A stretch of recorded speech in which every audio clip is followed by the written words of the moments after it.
की शादी के आसपास का समय लड़का और लड़की दोनों के लिए बड़ा ही खतरनाक होता है। एक बार हल्दी की रस्म हो जाए तो उसके बाद से शादी होने तक बड़ी ही सावधानी बरती जाती है। राधिका और अनुज की शादी बड़े ही धूमधाम से हुई।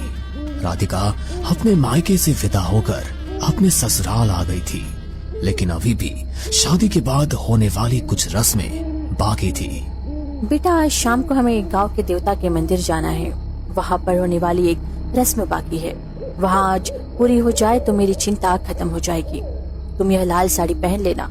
देवता के मंदिर में हमेशा लाल साड़ी पहनकर ही सुहागिन जाती है। राधिका ने शाम को लाल साड़ी पहनी और वो खूब अच्छी तरह तैयार हुई। उसने साड़ी का पल्लू तो सर पर लिया हुआ था, लेकिन बाल खोलकर उसने दोनों तरफ से आगे की ओर किए हुए थे। वो उसमें सुंदर तो बहुत लग रही थी, लेकिन तभी उसकी सासू माँ ने कहा, बेटा, तुम अभी नई नई दुल्हन हो, इसलिए अपने बालों को बांध लो। वैसे भी शाम का समय है, सूरज ढलने के बाद खुले बाल रखकर बाहर जाना ठीक नहीं होता। अपनी सासू माँ के कहने पर राधिका ने अपने बाल बांध लिए और गांव की कुछ औरतों और अपनी सासू माँ के साथ गांव के देवता के मंदिर में रस्म करने चली गई। राधिका ने जैसे मंदिर में देवता के सामने घी का दीपक जलाया, वैसे ही दीपक बुझ गया। हे भगवान, ये तो बड़ा ही अपशगुन है। देवता के मंदिर में दीपक बुझना किसी अनहोनी का संकेत लगता है। माँ जी, लगता है कि वो हवा की वजह से दीपक बुझ गया। आप ज्यादा चिंता मत कीजिए, मैं फिर से दीपक जला देती हूँ। राधिका ने फिर से दीपक जलाया, लेकिन वो फिर से बुझ गया। पूरे 3 बार दीपक बुझने के बाद चौथी बार में दीपक जल गया। बार बार दीपक बुझने की वजह से सरोज का मन बहुत घबरा रहा था। वो अपनी बहू और गांव की बाकी औरतों के साथ अपने घर की तरफ आ रही थी। तभी राधिका को लगा कि उसके पैर के नीचे कुछ आया है। वो अचानक से वहीं पर रुक कर खड़ी हो गई।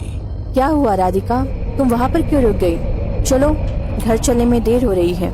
माँ जी, लगता है मेरे पैर के नीचे कुछ आया है, मगर समझ नहीं आ रहा क्या है। रुको, मैं देखती हूँ। सरोज राधिका के पास गई। राधिका ने अपना पैर उठाया और साइड हो गई। उसके पैर के नीचे रास्ते पर पड़ा एक नींबू मिर्ची आ गया था, जिसे देखकर सरोज और ज्यादा घबरा गई।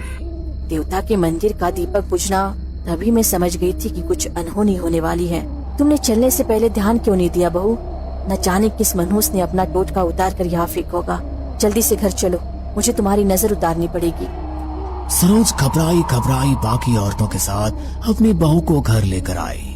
उसने अंदर से कुछ सूखी लाल मिर्च ली और अपनी बहू के सर से 7 बार उन्हें वार कर उन्हें चूल्हे पर रखकर जला दिया। और हैरत की बात ये थी कि मिर्ची के अंदर से कोई भी गंध नहीं आ रही थी। मैंने जैसे सोचा था वैसा ही हुआ। इस मिर्ची के अंदर से तो बिल्कुल भी गंध नहीं आ रही है। तुम पर टोटके का असर हुआ है बहू। तुम अपना ध्यान रखो बेटा, अपने बालों को खुला मत छोड़ना और भगवान का नाम लेती रहना। मैं घर के अंदर मंदिर में दीपक जला कर आती हूँ। राधिका ने हाँ में सर हिलाया और अपने कमरे में चली गई। उसने वो लाल साड़ी बदलकर दूसरे कपड़े पहन लिए। वो शीशे के सामने बैठकर अपने बालों का जूड़ा बना रही थी। तभी उसे शीशे में अपने पीछे खड़ी एक बड़ी ही भयानक औरत दिखाई दी। वो बहुत जोर से चिल्लाई। उसके चीखने की आवाज सुनकर ड्राइंग रूम में बैठे उसके पति और सास दौड़ते हुए उसके कमरे में आए। क्या हुआ तुम्हें? इतनी जोर से क्यों चिल्लाई तुम? सब कुछ ठीक तो है ना? राधिका ने अनुज की बात का कोई जवाब नहीं दिया। वो उसे देखकर मुस्कुराई और सीधा बिस्तर पर जाकर लेट गई। किसी को भी उसका ये बर्ताव समझ नहीं आया। तभी अनुज बोला, लगता है शादी की वजह से कुछ ज्यादा ही थक गई राधिका। तुम भी अपने कमरे में जाकर आराम करो माँ, परेशान मत हो। सरोज को कुछ अजीब तो लग रहा था, लेकिन वो ज्यादा कुछ नहीं बोली। उसके मन में था कि उसने अपनी बहू की नजर तो उतार ही दी है, तो उसकी बहू को कुछ नहीं होगा। क्या हुआ था तुम्हें? तुम चिल्लाई क्यों थी? क्योंकि आप अंदर ही नहीं आ रहे थे, इसलिए मुझे चिल्लाना पड़ा। इस तरह मुझे अकेले छोड़कर मत जाया करो। अच्छा, तो ये बात है। लेकिन पता नहीं, आज तुम कुछ बदली बदली सी लग रही हो। आज से पहले कभी इतना रोमांटिक नहीं देखा मैंने तुम्हें।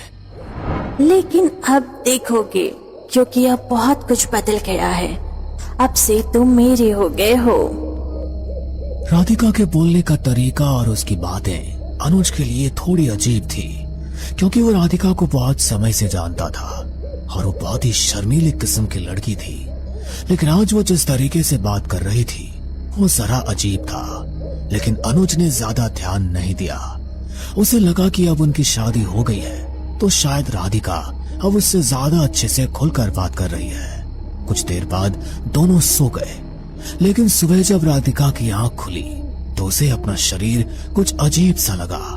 उसके उठते ही अनुज ने उससे कहा, मुझे पता नहीं था कि तुम भी इतनी रोमांटिक हो। कल रात मेरी लाइफ की सबसे बेस्ट रात थी।